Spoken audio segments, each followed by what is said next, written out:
रात के लगभग 2:30 बजे थे जब रोहन और अमित ने शहर से लगभग 50 किलोमीटर दूर उस सुनसान हाईवे पर गाड़ी रोकी। वे दोनों एक कॉरपोरेट इवेंट से लौट रहे थे। थकान हावी थी और अमित ने एक पुराने कच्चे रास्ते को शॉर्टकट मानकर ले लिया था। स्थानीय लोगों ने इस रास्ते के बारे में अजीबोगरीब चेतावनियां दी थी, खासकर वीरपुर गांव के पास। यार, ये रास्ता कितना डरावना है, अमित ने कहा। उसकी आवाज में हल्की घबराहट थी।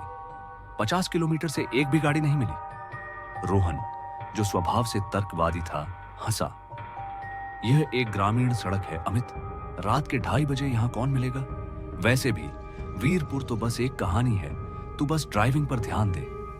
लेकिन रोहन के बोलते ही उनकी एसयूवी में एक जोरदार झटका लगा और इंजन खांसकर बंद हो गया। हर तरफ घने पेड़ों और मक्के के खेतों का अजीब सा सन्नाटा छा गया। रोहन और अमित ने एक दूसरे को देखा। क्या हुआ? रोहन ने पूछा। पता नहीं, अमित ने चाबी घुमाई। इंजन डेड है। फोन चेक कर, यहां सिग्नल है। दोनों ने अपने अपने फोन निकाले। स्क्रीन पर वही निराशाजनक संदेश था, नो सर्विस। तभी रोहन की नजर सामने पड़ी। कार ठीक एक टूटे फूटे पुराने गेट के सामने रुकी थी, जिस पर जंग लगे अक्षरों में वीरपुर गांव लिखा था।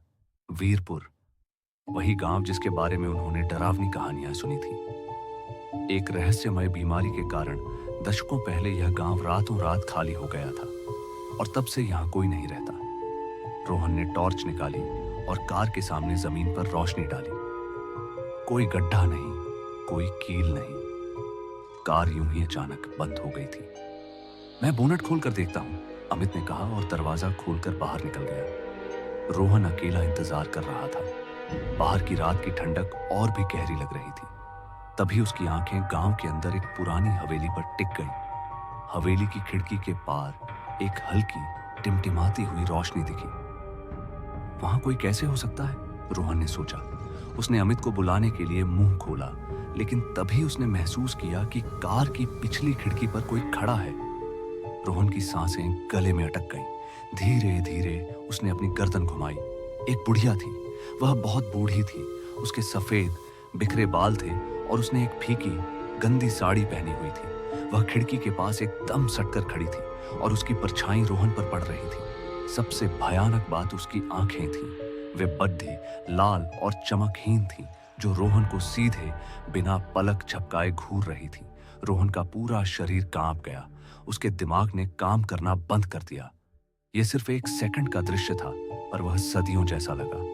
रोहन ने वापस मुड़कर अपनी आंखें बंद कर लीं और कांपते हाथों से बार बार इग्निशन पर चाबी घुमाने लगा।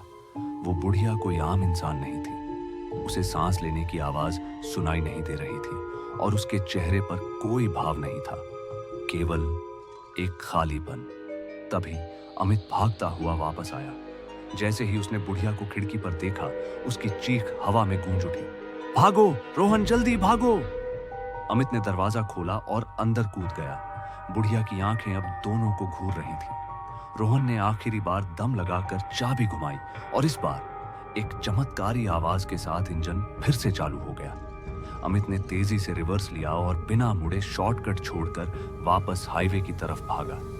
वे दोनों तब तक पीछे मुड़कर नहीं देखे जब तक कि उन्हें शहर की पहली रोशनी नहीं दिखाई दी। जब वे अगली सुबह घर पहुंचे और उस गांव के बारे में गूगल पर सर्च किया, तो उन्हें एक पुराने अखबार का लेख मिला।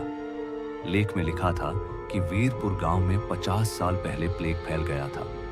जब सरकारी मदद पहुंची तो गांव के सभी लोग मरे हुए पाए गए। लेकिन कहानी का सबसे डरावना हिस्सा नीचे था।